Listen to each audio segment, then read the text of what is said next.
नमस्कार जोजलपा नेपाल भाषा एकेडेमीका लागि अनक मिडियाको प्रस्तुति नेवा एफएम 106.6 को आवाज। यो आवाज कीर्तिपुर नगरपालिकाद्वारा निर्मित रेडियो शिक्षा कार्यक्रमको आवाज पनि हो। आज म तपाईहरु समक्ष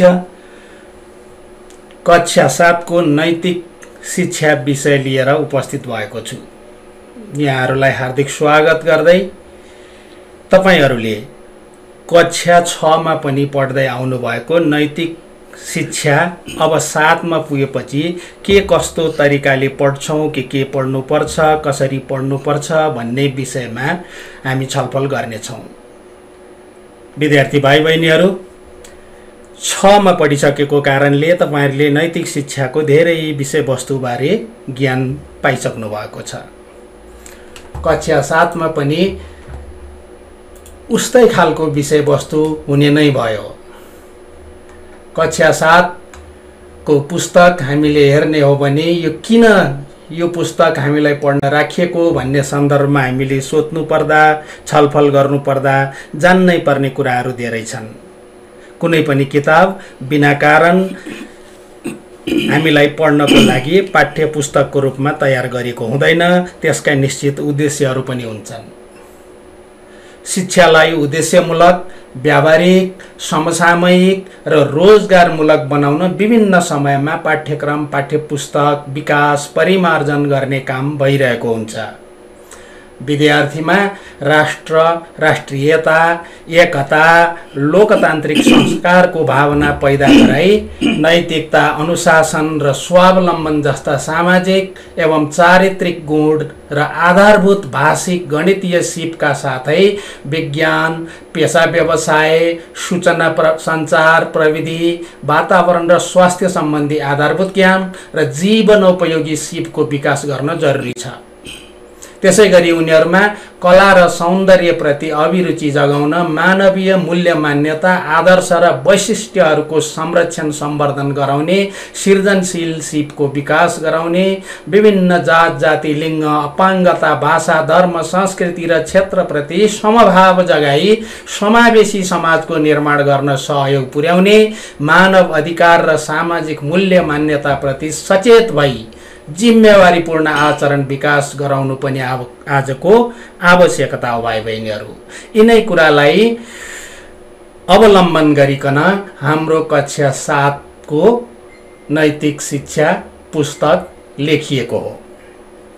यस पुस्तकमा हामी विभिन्न एकाइहरुमा धेरै पाठहरू पाउँछौं। किताबहरू तपाईहरुले हेर्नु भएको होला, पढिसक्नु भएको होला। निकै रमाइला कुराहरू पनि छन्, कथाहरू पनि छन्। पाठहरू यस प्रकार हामी पाउँछौं। एकाइ 1 मा चारित्रिक विकास भनेर विद्यार्थी भाइ बहिनीहरूलाई हाम्रो चरित्रको विकासलाई जोड दिने पाठ राखिएको छ। निश्चय नै कुनै पनि मान्छेको चारित्रिक विकास बिना अरू क्षेत्रको विकास हुन सक्दैन।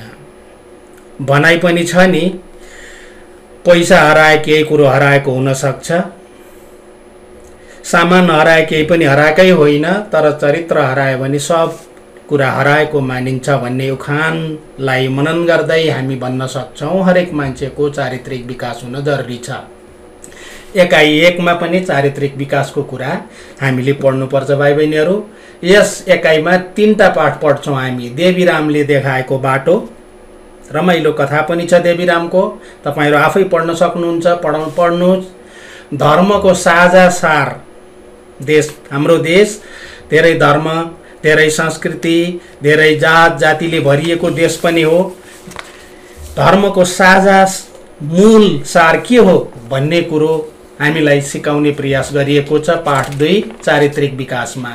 त्यस्तै गरी पाठ 3 मा सबै मिलेर मात्रै कुनै काम बन्न सक्छ, देश विकास गर्न सकिन्छ, सबैजना मिल्नुपर्छ भन्ने चारित्रिक विकासको सन्दर्भमा पाठ 3 को विषयवस्तु रहेको छ। भाइ बहिनीहरु, त्यस्तै गरी एकाइ 2 मा हामी मानवीय मूल्य र मान्यताहरू, ह्युमन भ्यालुजका कुराहरू गर्छौं। एकाइ 2 मा भाइ बहिनीहरु नैतिक शिक्षामा चारित्रिक विकासका साथसाथै मानवीय मूल्य र मान्यताहरूको विकास पनि उत्तिकै जरुरी छ।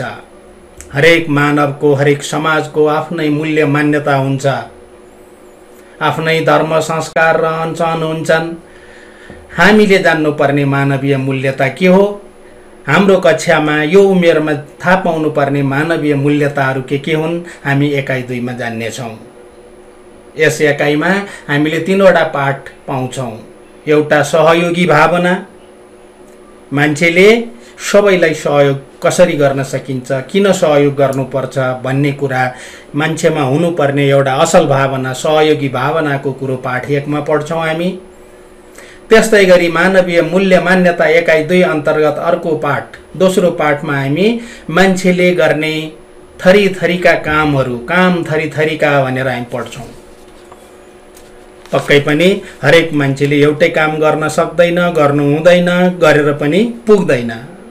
धेरै थरीका काम गर्नुपर्छ हामीले। पेसाहरू विभिन्न छन्, ती थरीथरीका कामका बारेमा हामी पढ्नेछौँ एकाइ 2 मा पाठ 2। त्यस्तै गरी एकाइ 2 को पाठ 3 मा इमानदारीताको कुरो चर्चा गर्छौँ, अनेस्टीको कुरा चर्चा गर्छौँ। मान्छे किन इमानदार हुनुपर्छ, किन सज्जन हुनुपर्छ, किन भद्र भलादमी हुनुपर्छ, बेइमानी किन हुनु हुँदैन, बेइमान हुनु नहुने किन भन्ने कुराहरू हामीले यही उमेरमा सिक्नुपर्छ भाइ बहिनीहरू। त्यसैले पाठ 2 मा हामी मानवीय मूल्य मान्यताका कुराहरू पढ्नेछौँ।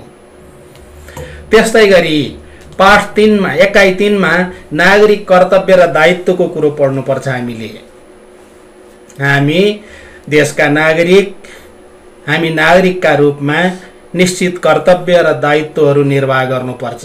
हाम्रा अधिकारहरू पनि छन्। संविधानले विभिन्न मौलिक अधिकारको व्यवस्था गरेको छ। हामी बालबालिकाका लागि पनि मौलिक अधिकारको व्यवस्था गरिएको छ।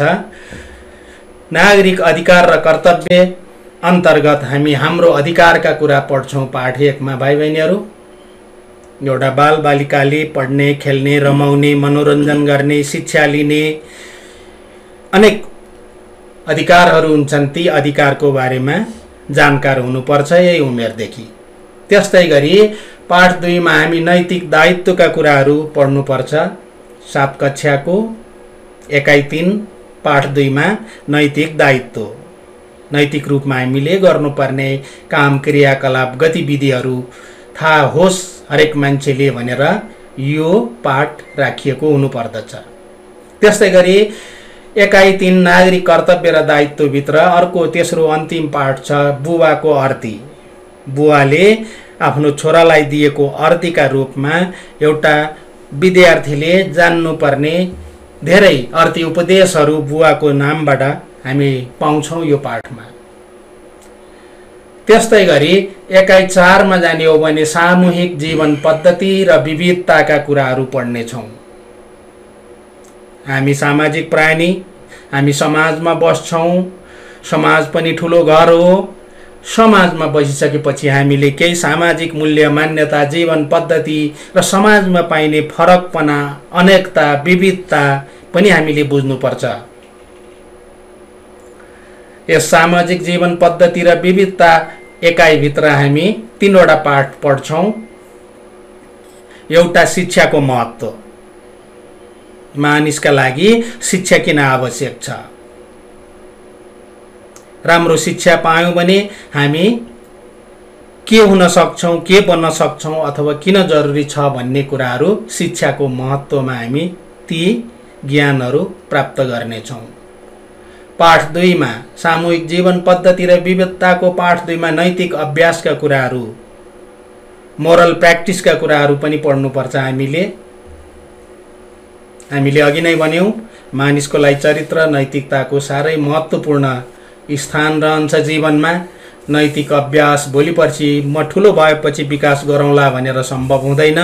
सानै उमेरदेखि हामीले आफ्नो चरित्र नैतिकता विकासका अभ्यासहरू गर्दै जानुपर्छ भनेर नैतिक अभ्यासको विषयवस्तु पनि पाठ 2 मा समावेश गरिएको छ।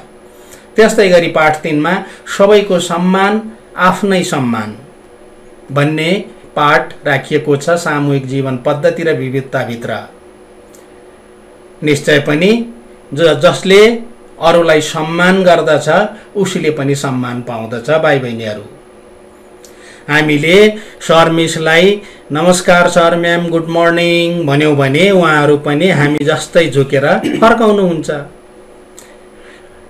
हामीले सबैको सम्मान गर्न सक्यौँ भने सबैबाट हामी पनि सम्मानित हुन सक्छौँ। त्यसैले समाजमा होला, विभिन्न उमेर समूहका मान्छे होला, आदरणीय व्यक्तित्वहरू होला, साथीभाइ होला, आफूभन्दा साना भाइ बहिनी होला, तर सबैको आफ्नो स्थानमा हामीले सम्मान गर्न सिक्नुपर्छ र हामीले पनि सम्मान पाउने काम गर्नुपर्छ भन्ने कुरा यो एकाइमा हामीले पढ्नेछौँ। पाँचौं पाठ र अन्तिम पाठको रूपमा रहेको छ कक्षा 7 को नैतिक शिक्षामा। पाँचौं पाठमा अनुशासन र सकारात्मक चिन्तन भन्ने शीर्षक दिएको छ। यसबारेमा पनि हामीलाई राम्रैसँग थाहा छ।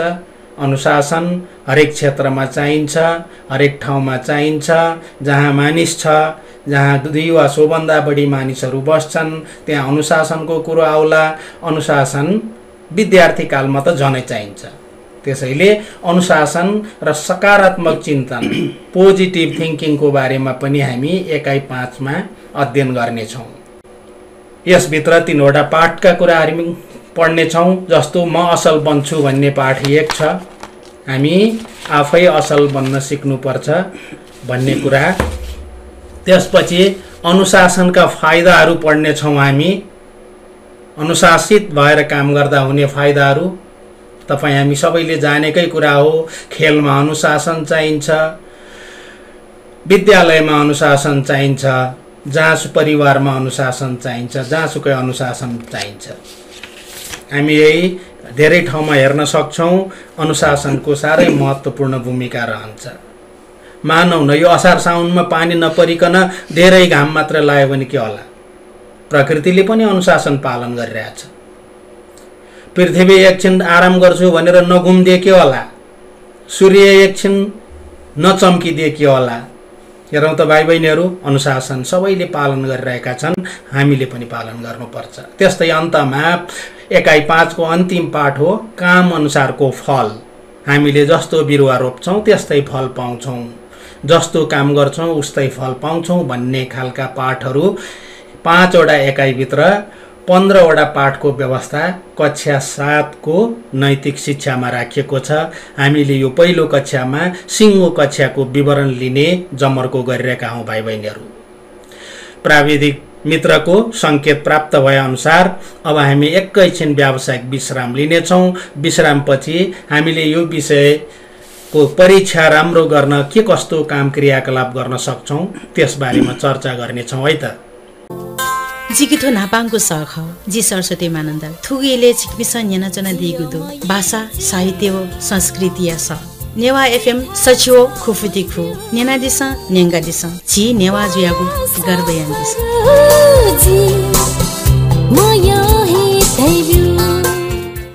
व्यावसायिक विश्राम पछि पुनः स्वागत गर्छौं।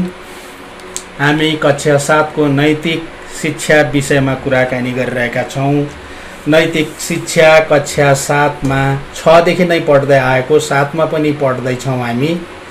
पहिलो कक्षा भएको हुनाले कुनै पाठलाई अगाडि नबढाइकन हामी समग्र किताबमा के कुरा छन्, कसरी पढ्ने, परीक्षामा कसरी हामी राम्रो गर्ने भन्ने विषयमै चर्चा गर्ने हाम्रो उद्देश्य भएको हुनाले हामीले सरसर्ती किताबको पाठहरू हेर्यौं भाइ बहिनीहरू। तपाईं यदि भर्खरै रेडियो खोल्नु भएको हो भने यो नेवा एफएम 106.6 को आवाज हो। तपाईं यो आवाज हाम्रो पात्रोमा मोबाइलमा हाम्रो पात्रोमा गएर हाम्रो रेडियोबाट पनि सुन्न सक्नुहुनेछ। त्यस्तै गरी आफ्नो मोबाइलमा वाउ टाइम्स एप्स डाउनलोड गरेर पनि त्यहाँबाट पनि यो रेडियो राम्रोसँग सुन्न सकिन्छ।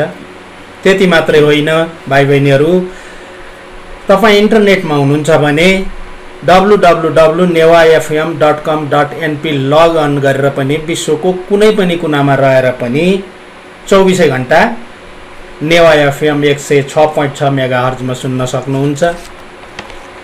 अहिले हामी रेडियो शिक्षा कार्यक्रममा छौं। कीर्तिपुर नगरपालिकाद्वारा तयार गरिएको रेडियो शिक्षा कार्यक्रमको कक्षा 7 को नैतिक शिक्षा विषयको चर्चा गर्दै थियौँ।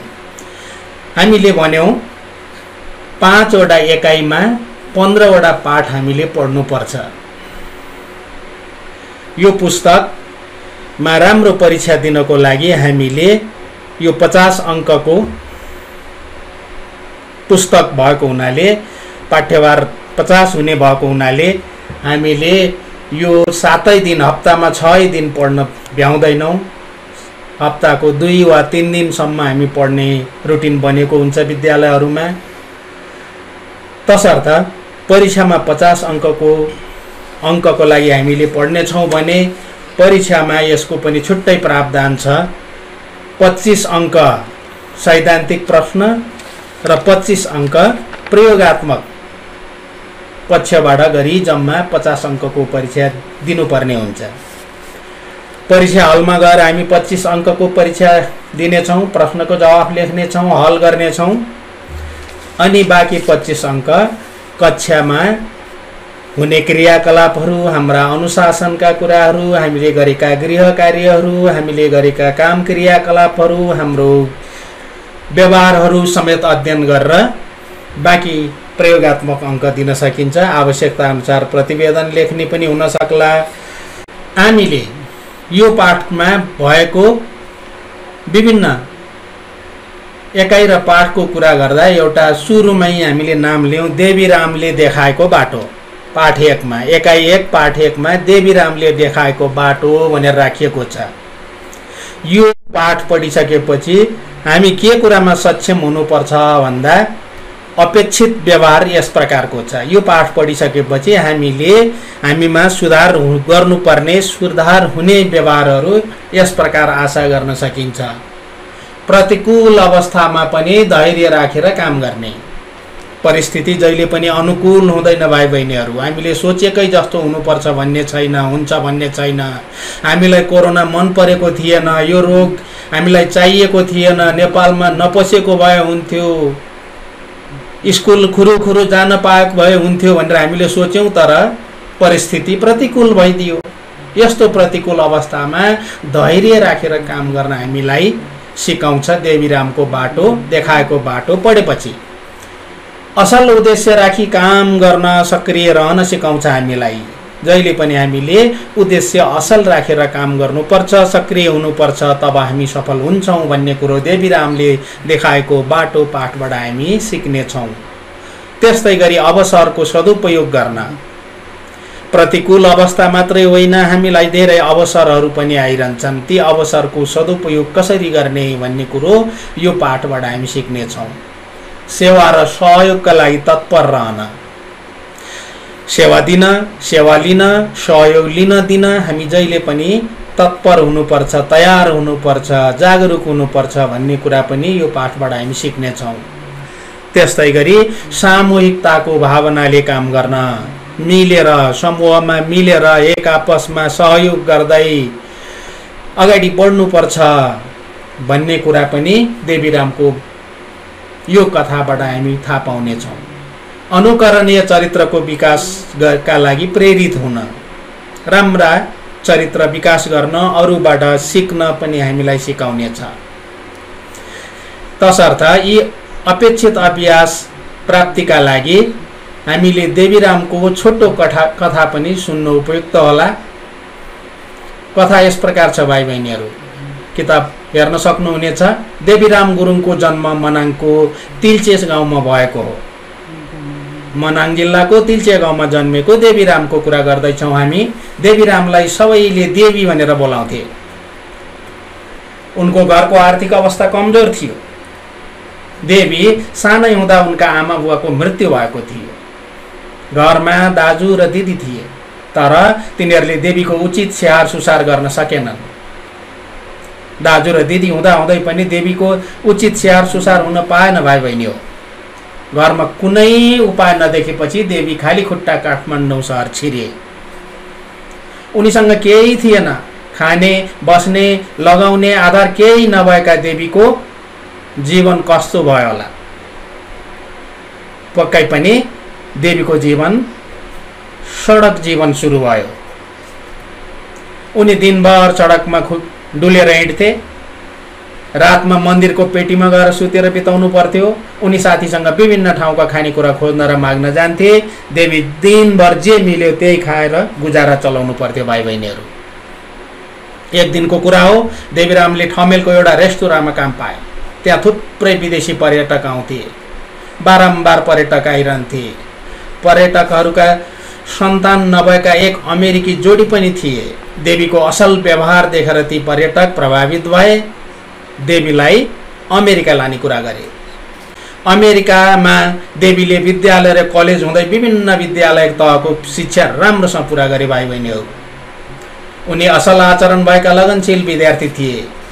त्यहाँ उनले स्वास्थ्य विज्ञान विषयमा उच्च शिक्षा हासिल गरे। ठमेलको रेस्टुराँमा काम गर्ने बेलादेखि नै देवीमा समाज सेवाको भावना थियो। त्यहाँ काम गर्दा उनका धेरै पैसा कमाउन सके, त्यतै ठुलो होटल सञ्चालन गर्ने विचार पनि आएको थियो। उनलाई स्वास्थ्य संस्था खोलेर ग्रामीण भेगका जनताको सेवा गर्ने इच्छा पनि थियो। देवीको मन चोखो थियो, सफा थियो भाइ बहिनीहरू। सानो उमेरमा ठुलो उद्देश्य लिएका देवीले अहिले स्वास्थ्य सम्बन्धी एउटा संस्था खोलेका छन्। यस संस्थाले नेपालका दुर्गम ग्रामीण भेगका जनताको स्वास्थ्य उपचार गर्ने र जीवन स्तर उकास्ने उद्देश्यले उनले खोलेका हुन्। सोही अनुसार कार्यक्रम पनि चलिरहेका छन्। यस कार्यमा देवीका साथीले पनि सहयोग गरेका छन्। देवी आफ्नो विगत कहिले बिर्सिँदैनन्। उनी नेपाल आएको बेला काठमाडौँमा सडक जीवन बिताइरहेका बालबालिकाहरूलाई भेला पनि गर्छन्। उनीहरूलाई खानेकुरा, कपडा, सरसफाइका सामग्रीहरू बाँड्छन्। आफूले पहिले भोगेको दुःख सम्झेर उनले यो काम गरेका छन्। यी कामहरू गरेका हुन् भाइ बहिनीहरू। उनले शिक्षाको चेतना बढाउने काम पनि गर्छन्। पढ्न नपाएका बालबालिकाहरूलाई उनले शैक्षिक सामग्रीको व्यवस्था पनि मिलाइदिएका छन्। उनी पुराना दिन सम्झदा रुन मन लाग्छ भन्छन्। उनलाई अहिले अर्को जन्म पाए जस्तो भएको छ। देवीराम सडक बालकबाट समाजसेवी बनेका छन् भाइ बहिनीहरू। हामीले पनि देवीरामको जस्तो असल बानीको अनुसरण गर्नुपर्छ। असल उद्देश्यले समाज सेवाको भावना लिएर काम गर्नुपर्छ। यसो गरेमा मानव जीवन सार्थक हुन्छ। यो हो देवीरामले देखाएको बाटो। नैतिक शिक्षा कक्षा 7 एकाइ 1 को पाठ 1 देवीरामले देखाएको बाटो हेरेर हामीले पनि सानैदेखि देवीरामले सिकाएको कुरा सिक्दै अगाडि बढ्न सकौँ भन्दै आजको समय समाप्त भएको प्राविधिक मित्रबाट जानकारी आइसकेको छ। म सबै भाइ बहिनीहरूलाई देवीरामले देखाएको बाटोमा हामी हिँड्न सिकौँ भन्ने शुभकामना दिँदै आजको दिन राम्रो बितोस्, सफल होस् भन्दै बिदा माग्दछु। शुभ दिन।